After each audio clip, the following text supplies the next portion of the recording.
It's October and the holidays are right around the corner. And I don't know about you, but I want my holidays to be joyous. But oftentimes, what we find is that this is one of the easiest times to slide right back into debt. We have so many justifications of why we spend what we spend during the holidays, and you just slip right back. We're going to talk about that today in three ways that you can celebrate this season without the credit card hangover. Welcome to the Female Finance Collective podcast, where we encourage women to have open and honest conversations about all things money. I'm Jen, and I struggled for many years with debt and feeling financially overwhelmed, so I know how frustrating it can be. And I'm Mary Lee. As a financial planner, I've had the privilege of working with hundreds of women who've transformed their financial lives. Hey, I'm Sybil. I built my dream life traveling the world and creating financial freedom on a teacher's salary. Let's start the money conversation. I think that's so valuable. And even if you're like, well, I'm not going to have debt, I'm going to be able to pay all this off, that doesn't mean that you're not overspending. It doesn't mean that you aren't putting less money away in like your savings this month because you've got to use it to pay off those credit cards, right? We are guilty of this in our house and we do not carry credit card debt. That is a commitment we've made to ourselves, but that doesn't mean that when the bill comes in January that we're not like, we probably spent more than we wanted to or more than we should have or whatever, insert what makes sense to you there, right?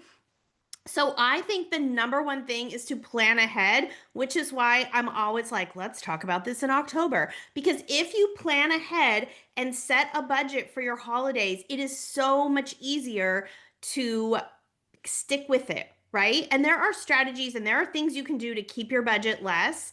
And we're going to talk about those as our next couple points. But if you set up a budget ahead of time, like, hey, this is what I'm comfortable doing, this is what I'm comfortable spending all together, and then how can I make that work in these few months, right? And you can start shopping now. If you're a gift giver and you have people to shop for, you can start now. So make your budget go from October, November, and December because it doesn't have to all happen in one month, right? It is so much less pressure on our finances if we create a budget that goes over time instead of trying to cram it all in to one month. You can, even if you don't feel like shopping now, or a lot of your money goes to events or travel or fun celebrations, you can put that money aside now and budget for it this month, even though you're not going to spend it until December. So I really think creating a budget and planning ahead is key. I like doing this with kids as well because I find, there's things that they want to do during holiday seasons too, and giving them different options and working through the process with them is great because then you're teaching that next generation how to Mhm. successfully do spending and not take on debt. So I just wanted to add that as a as an idea.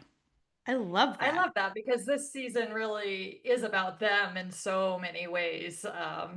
And so, what a great opportunity to bring that real life learning of financial literacy into their lives. Well, Amazing. and sometimes kids will say, you know what, I'm okay with keeping my existing Halloween costume from last year. And so it's amazing when you have the conversations with them. They're not always the ones that want to go ahead and spend the money. Sometimes they're okay with using like things that they already have or going to events that are free, but also lots of fun. Mm-hmm. And getting Yeah, for creative. sure. I think we used to own, we did not buy costumes when I was a kid. We made them or put them together with stuff from what we already owned or things from like thrift shops or whatever. It was always about what we could create. So you're right, Mary Lee. Sometimes like get creative with how you're putting things together too. It makes a huge difference. I mean, Yeah. fun wise. Yeah, it does. And all you have to do is Google homemade costumes or, upcycle or a few different terms. Mhm. And you can find so many creative ideas to make your own and to get your own thinking going. And so our second point is just that get creative with your costumes in this case, with your gifts, with your traditions, right? And so by getting creative, thinking about all those things you're going to do and then getting creative with them, you're going to save yourself so much money this season, right?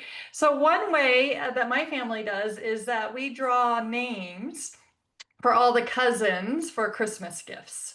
So there's 9 cousins that my kids have on one side of the family, right? We've got 2 sides of the family to think about here.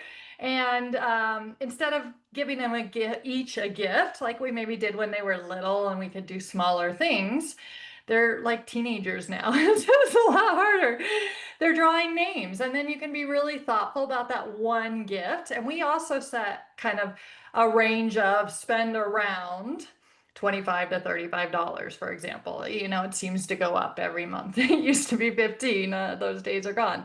Um, but that's a way to get creative around tradition and gifts. And actually, what I have found is that it makes the gifts even more meaningful because you're not just trying to buy each kiddo a gift to get them a gift and you don't know, but you can actually investigate the one person who you are buying a gift for, right? And then, like the last part of our conversation, having the kids be involved in that, because the way we set it up is they're trading gifts with each other, and we actually have our kids spend their own money on that one gift too. And that's something we added in as they got older so they could start to learn the other side of gift giving. They love to get gifts, but to learn that you got to save a little bit of money so you can give gifts as well.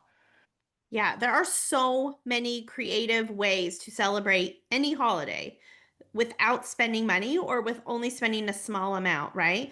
Driving around to look at lights is basically free. I could cost a little bit of gas in your tank and that's it, right? Having a movie night at your house and having people over and everybody brings a snack and you watch a holiday movie. Like there are a lot of ways that you can celebrate without spending money, regard whatever the holiday is, right? Make Thanksgiving a American Thanksgiving in November. Make your Thanksgiving a potluck and everybody contributes instead of one person shelling out fortunes of dollars I mean, fortunes of dollars, that's not a real phrase, but I made it up because the groceries for Thanksgiving are expensive, right? So, like, just getting creative with that, like from Halloween to Thanksgiving to all the holidays to New Year's, all of that stuff, even Valentine's Day, right? Like you can get creative with how you celebrate. Use Google. That is your friend. You know, it has tons of tips and ideas. We didn't make this up, right? It's all over Pinterest, it's all over the internet. Fun ways to celebrate without spending a ton of money. Okay. The part that a lot of people forget about is the travel. So that's our kind of third, tip or step to think about is if over the holidays you need to travel to see family or friends. If you're able to drive, then sometimes that can be a bit more inexpensive than flying. If you are flying, typically if you look ahead of time and book early, you can get some better deals. And also thinking about if you're visiting friends or family in, trying to combine trips. So, Mhm. kind of seeing people as you're doing your travels and just, making sure that you're efficient with your transportation. And if you're driving, bring snacks, bring a water bottle, all of those things, because grabbing food on the go, it gets pricey and it's not always the most delicious food. So if you're able to reduce that budget a little bit, then that can be helpful. I would add to that too, like staying at an apartment or a condo, like an Airbnb, so you can cook some of your own meals, at least, you know, the easy ones, breakfast and lunch. Or finding a hotel room with, you know, a microwave and a refrigerator. It might cost a little bit more, but the savings on the other end of not eating 3 meals out a day can save you a lot of money as well. And there's even resorts with, you know, some of these kinds of kitchenettes and things too, if you, Mhm. you know, want to go that route. Yeah, that's such a helpful idea. My boys are 12 and 14, so they're kind of aging out of everyone being in the same hotel room. Like Yes. hotels want them to get their own rooms. So suddenly there's this big jump in expenses if we need Mhm. to go somewhere because we need to think about getting two rooms. So Airbnb is a great alternative with that, and because they eat all the time. Right. Yes. They eat more as they get older too. Yeah. Yeah. One quick tip that I thought of when you were talking about travel is even if you have a favorite airline, like this is the time where it's smart to look at all the airlines and see what they have and look directly on the airline site. I typically find that those flights are, you're going to get the most options and the best prices buying straight from the airline. That's my experience. Other people might have different experience. Um, but just be open to like, oh, I really like flying this one, but I'm gonna save, we could save $50 a ticket if we take this one. Like sometimes this is the time of year where it's like, you know what, this we could use that $50 on a bunch of other stuff, right? And then you can also pack your own food when you're flying.